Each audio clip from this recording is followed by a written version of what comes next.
And I need to take a quick trip to the restroom again. Okay. I need my tea, and you need to pee. Well, we cannot hold out on the I love you. It was a joke. It was a joke. It was a joke. It was a joke. I love you. I love you. Midori just told me she'd pee in my mouth. No.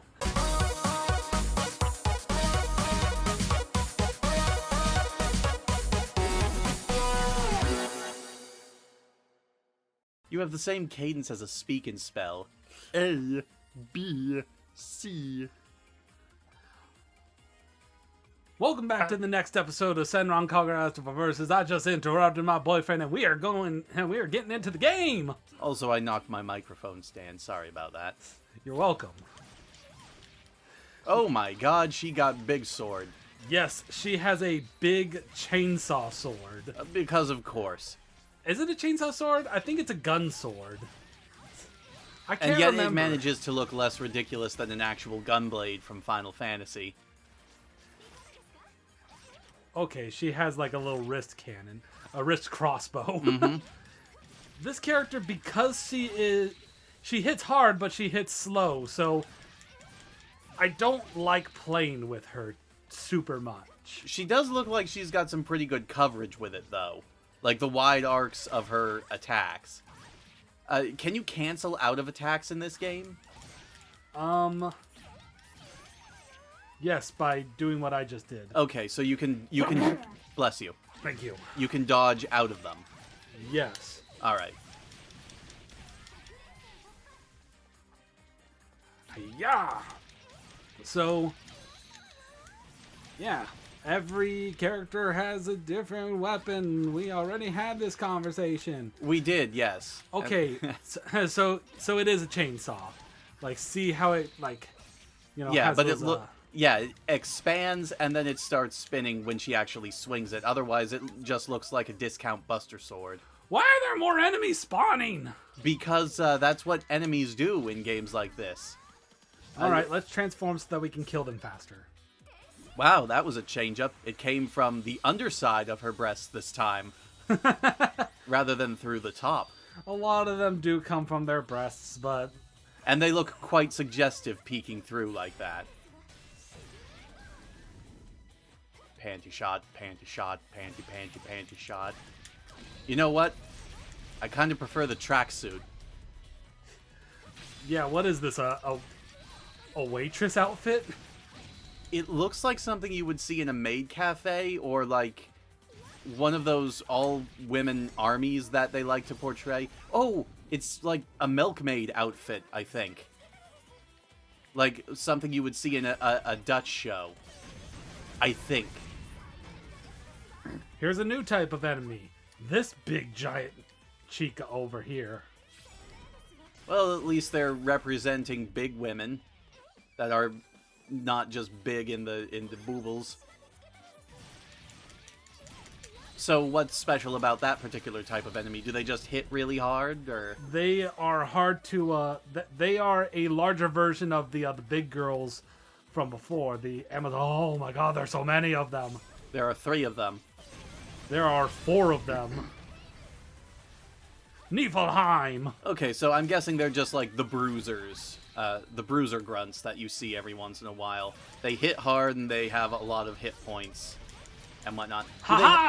Do they have a lot of super armor as well? I mean, like, Yes. Can they tank your regular hits? Yes. Okay. Oh, rice balls. Those give you HP. Okay, so there are more items than just scrolls and bombs. So you lied to me. I didn't remember. Where did all those bear women go? I'm pretty sure you killed most of them. Good. Was that really necessary? That poor girl was just trying to kill you, and you smashed her into the ground. Just her specifically. And now you're just torturing this last one. I should note that, 8 yeah, hit, this is the 9 first... hit, 10 hit, 11 hit. I should point out that this is also, I believe, the first mission that we've had that actually had a time limit to it as well. Oh, that had a time limit? 6 minutes and 30 seconds, so not exactly a big problem, but yeah, it did have a time limit. Oh, I didn't even notice. Which goes to show that the time limit doesn't really matter that much. Sometimes they do. Sometimes they do. Mm-hmm. All right. Beat that level? Yes, you did. Oh, I didn't go out of my way to check and see if there are between sessions. I'll go back to levels and get the festival platforms that I miss. Yeah, I don't think that's something that we really need to show off that much. This isn't a 100% guide, folks. This is just our playthrough. Yes, this is us having fun. Fun in the sun. Yeah, we're having so much fun over here. We're having so much fun. Look at all our fun. Wiggle, jiggle, jiggle. Look at all those breasts. Look at all that fun. Ow. I actually hurt my throat doing that. Look at all those fun bags. And, that's also why when we eventually do Crash Bandicoot 1, it's not going to be a 100% playthrough. I don't think... Even I don't really have the patience to go through for every gem in that game. Yeah, I don't think that I have the patience to go for every gem in every game. Well, they really are going out of their way to just not use her 3D model anymore, aren't they? Yeah. Last time we saw it was back on the Mission Select at the bar. Yeah. But yeah, all these girls, the Crimson Squad, they just want to relax and have fun. Like, if they're going to be stuck here on the beach in this pocket dimension, then they are going to use the natural resources of this place to fish and get seaweed and just make food. Eat, because they do not eat well. Because they are whatever that word is for people that drop out of school in Japan. That is delinquents. No, it's a very highly disrespected term. It was mentioned in a My Hero Academia chapter. Yeah, I can't think of it off the top of my head. I'll have to go back and look it up. I know what you're referring to, though. Right. See, like I said, Yagyu back there, she's constantly shifting between, like, wanting to protect Hibari and wanting to grope Hibari. Uh-huh. And... what kind of sauce is that? Oh, that's suntan lotion. Yes, that's suntan lotion, honey. I don't use... Look at me. Do I look like I know what suntan lotion looks like? It looks like honey, apparently. I get burnt by the moon on cloudy nights, okay?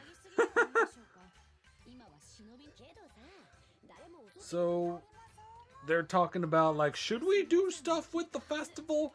And Asuka's gonna be like, we really should. I don't want to make Grandma mad, but we are relaxing. Okay, so that's basically just the common thread I'm noticing here is the girls are torn between actually participating in the festival and treating it like a free vacation. Yes. And that's how it is at first. And there's them gropey fingers. But some of them, they actually do want to reconnect with those who they've lost. Yumi's little group, they want to reconnect with Yumi's grandfather. Miyabi wants to reconnect with her mother, actually. And it becomes like a driving character point for her. Like, she keeps losing and failing. Group grope! It is impossible to have a serious discussion on the deeper themes of this game when you have a grope scene going on. Especially when one of the participants is very obviously not enjoying it. But, yeah, Miyabi, she keeps losing, she keeps failing, and she keeps questioning herself as the game goes on. Mm-hmm. Because... like, she's so distracted by wanting to see her mother. Right. Which isn't, like, it's unusual for her to be that distracted. And when she finally does find her mother and reconnects with her, it actually was a really touching scene that my first time through made me cry. Really? Yes, it actually made me very emotional. God, I'm thinking about it and it's making me sad. Wow.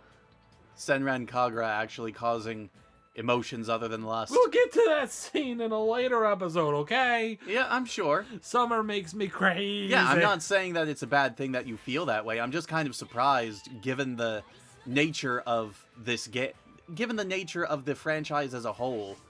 Like the fact that it's so difficult to actually take it seriously in any capacity. Which is why I said, like, it somehow does get you to, like, get invested somehow. So the entire point of this particular stage is just a one-on-one duel.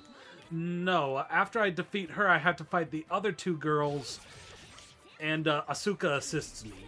Mm-hmm.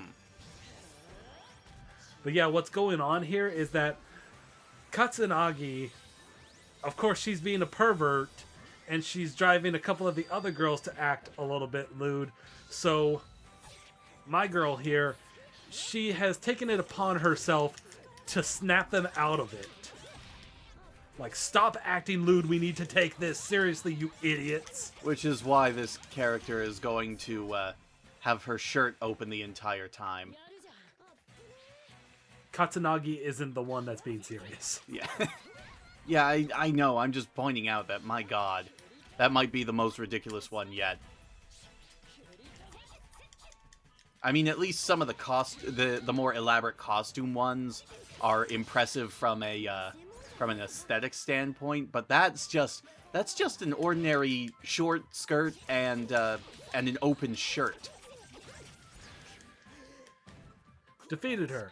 That's what happens when you defeat them without a finisher. Oh, they just basically fall over.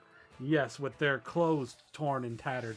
Yeah. If you defeat them with a ninja technique, then it will blow up their clothes. But if you defeat them near one of those exclamation points, which there aren't any on this particular area, at least the part of the area that I'm restricted to. Mm-hmm. But if you defeat them next to one of those exclamation points, then it destroys their clothes and gives you a unique finisher animation. Right. Of which there are none around here, it doesn't look like. Nope, not in this alleyway. Okay. I forgot about the whole aerial raid thing, but thank you for reminding me, game. Dang, that did quite a bit of damage.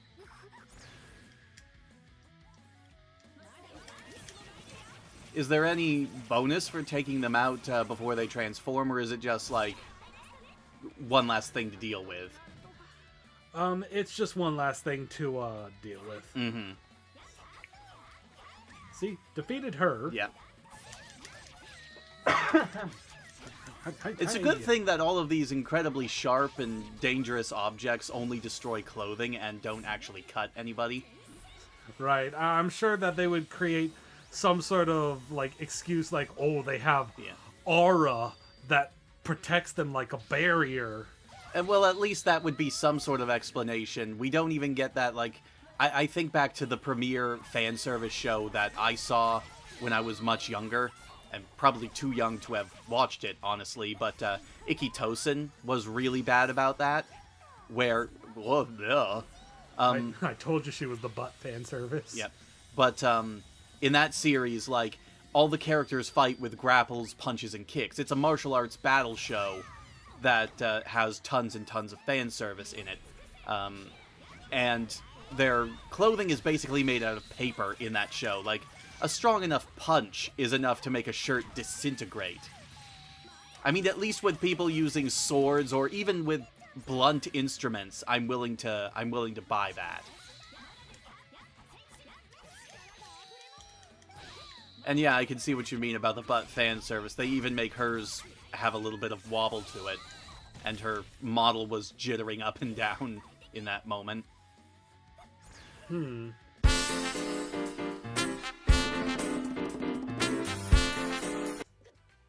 it, I knocked my mic again. I've got to find a new position for this the next time we record, because... That one came out of nowhere. Okay, and in fact, go back and, like, erase that entire little train of conversation that I just had. Let's not have that in the episode at all. And now everybody who hears this part is going to be going, what are they talking about? You And they're don't- going to speculate. It's going to be like when Oni censors a particularly bad word and they just cut out a small segment of their Let's Play. Because, like, usually when I'm editing these Let's Plays, I try my best to only cut out, like, long stretches of silence and or curse words that would get us demonetized, but... Yeah, but there are some stuff that I do recommend just cutting out sometimes. So we'll just let you all speculate. Did you ever cut out that that time that I was talking about that ideal of mine while we were on the Spooky Woods level or whatever of the Banjo-Kazooie playthrough? You wanted me to cut that out? I mean, you gave me flack about talking about it for the entire internet to hear. Well, I actually haven't gotten to that point yet, but I will cut it out if you want me to. Sure. I was just poking fun. If you were just poking fun, then maybe it's okay. I don't know. You made me worried when you talked about that. It'll be fine, I'm sure. Like, there's no such thing as an original idea anyway. I suppose, but I don't want people to steal my ideals. Okay, At least not without crediting me. Like, I want to be known as the one that came up with that ideal, whatever the ideal is in question. I think it should be fine. Okay. All right. Are we on the next episode? We've still got like 8 more minutes that we can add to this one. So I think like we'll get through this talky bit here and see where we're at after that. Okay. So, as you can see, they're talking about Yumi's grandfather. She can sense him, but she doesn't know why he hasn't come to speak to them yet. So they're all like, wait, grandfather's here? I want to see grandfather. Where's grandpapa? So yeah, you mentioned that they were all like a family together, and they treat her grandfather as Their grandfather, Mhm. yes. They all treat Yumi's grandfather like their grandfather. And they all have individual, like, scenes of, like, interacting with and connecting with him. Of course, he doesn't even have a static image. He never appears, but you do hear him talk. Okay, I see. I've noticed that there, apart from like sisters and the occasional like mentioned grandparent, there aren't a whole lot of parents aware of this stuff, are there? I suppose not. Like I said, Miyabi's mom is here. Mm-hmm. Like, you never see what she looks like, but yeah, like, they never really get into, like, their moms and dads. Mm-hmm. Aside from Miyabi's in this one game where you don't even see her. But Which I suppose is fair enough. I mean, that's another big trait of shows and games and whatnot like this. They don't really address the fact that the parents are nowhere to be seen, even though many of these characters are essentially still going to school and still pretty young. Yeah, but their grandparents are around. Grandma, Grandpa, I always loved you the best. Uh-huh. So anyway, what's happening now? We're back with the Honorable Evil School. Ryobi is being difficult because she's being a bit rude to her sister Ryoki because she doesn't want to talk to her because she doesn't want to face what she said to her before she died. Mm-hmm. Shiki here, she came to see what they were up to, like see what's going on, like see if they were taking the Shinobi Bond dance seriously, and they're just like, oh, she's a spy, she's here to attack us, get her.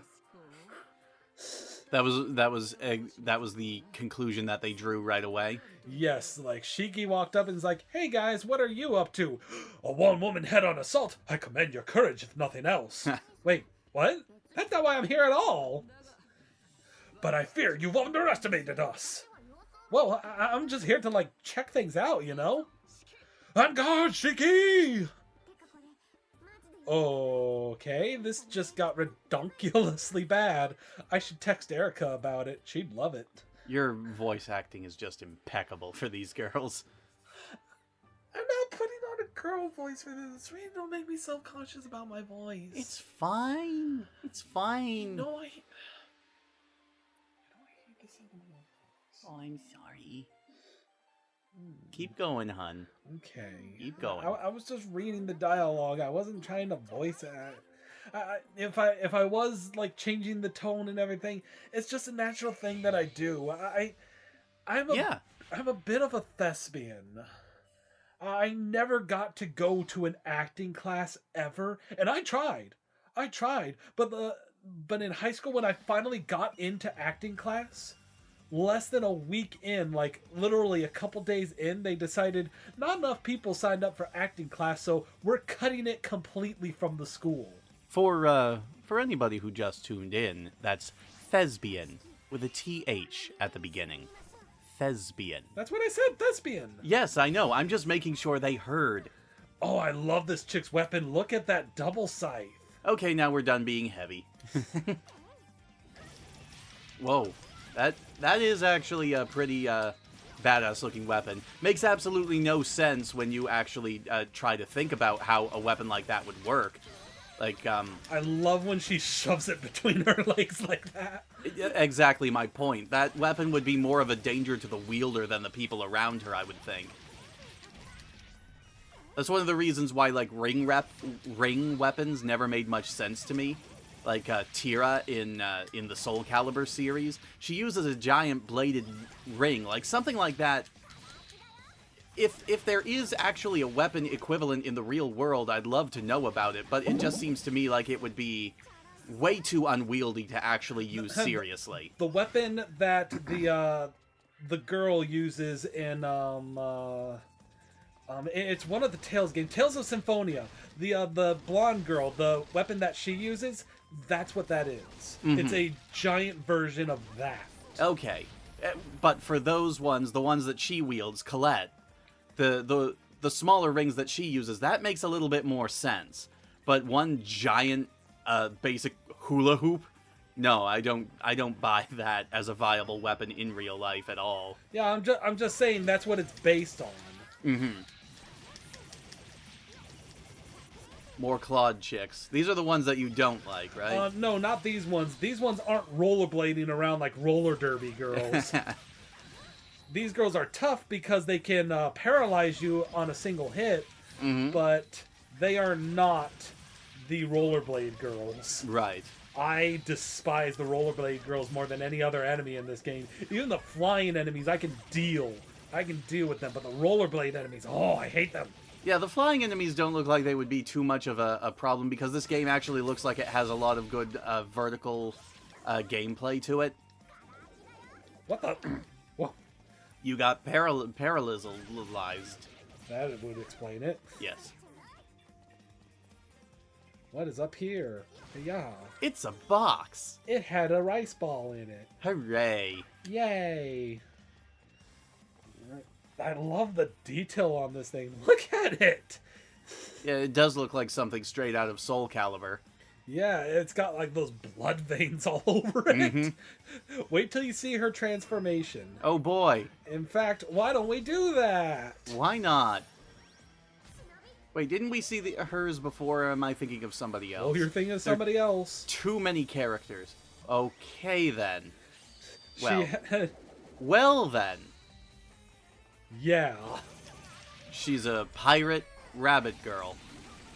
Well, those aren't rabbit ears, those are bat wings. Okay, and well, they look like bunny girl ears on top of that hat. But, yeah, she looks like... Well, You know what? We've seen a lot of ridiculousness today. I am in no position to criticize the... I'm in no position to criticize her choice in outfit. Come on, come get some. Come get some. And you can only do special finishers against actual characters, right? Yes. Yeah. I only ask because there's one right there. Yes, there is. But Unfortunately, there aren't any. How do I run again? Well, it's not exactly telling me. I just find it really funny when you have to ask stuff like that. I know. We have been playing this game now for over 3 hours, and you're just now asking, how do I run?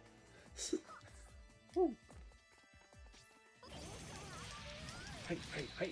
Wow. Yeah. Aerial raid. So yeah, this is basically the game. I suppose. Yeah, I'm just saying, like, there's not a whole lot to it beyond the different characters at this point, how they interact, how they play, and whatnot. I suppose not, but it's still a lot of fun to play. Oh, no doubt. Muso games, they can get kind of samey after a while, but I do still enjoy them in short bursts. There we go. That's how you run. And that's how she runs. With Batwing. Well, little bats carrying her. Oh. Whee! I feel like we should have the African swallow argument. We're not having that argument. You goofball. Yeah, everybody's sick of hearing about Monty Python's Holy Grail at this point, I'm sure. Yeah, I'm sure. Me. So what are we doing right now? I happen to know that there's stuff around here. Is it over here? You asking me? Bless you. I was looking for festival platforms, I will admit.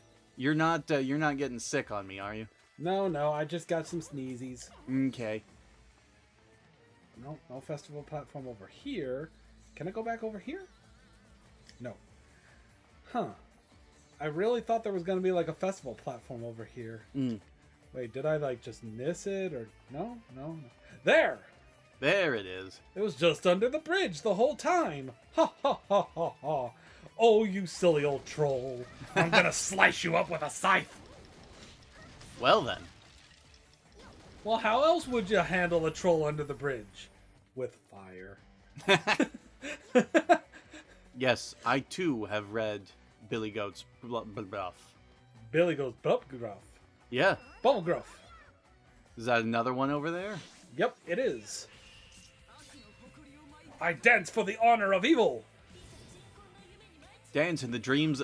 I love these. I love the what are they called? The subtitles that each of these character fights seem to be having, because they are ridiculous. Come on, let me at it. Get out of my way. Oh yeah, I have super moves. Good thing to remember. Woo! Level up. Now get out of my way.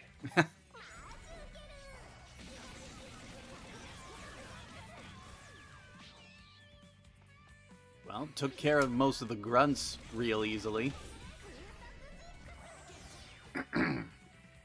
And defeated. Oh yeah, I forgot. If you defeat one of the girls near a festival platform, then it has a unique finisher. yeah, I was going to say there was an exclamation mark right there, wasn't there? Yes, I forgot about that. That's the perfect place to get that finisher. Ah, man, I hope I get another opportunity later because I don't think the festival platforms come back. Mm-hmm. And we should probably pause here. We've gone a little bit over. Have we? Just a little bit. Like I'd say 4 or 5 minutes longer than our usual episode. But I didn't want to pause it in the middle of a brawling section. Probably would have been a good idea. But... Nah, it's fine. It's fine. Totally fine. It's fine. Stop making fun of me. I love you very much. I'm sure you do. All right. Let us end the episode there. And we will jump right into the next episode, which you guys will get to see next time. Hopefully tomorrow, if this isn't coming out on a Friday. Yep. See you later. Bye-bye. Blah. You're still making fun of me. I love you so much.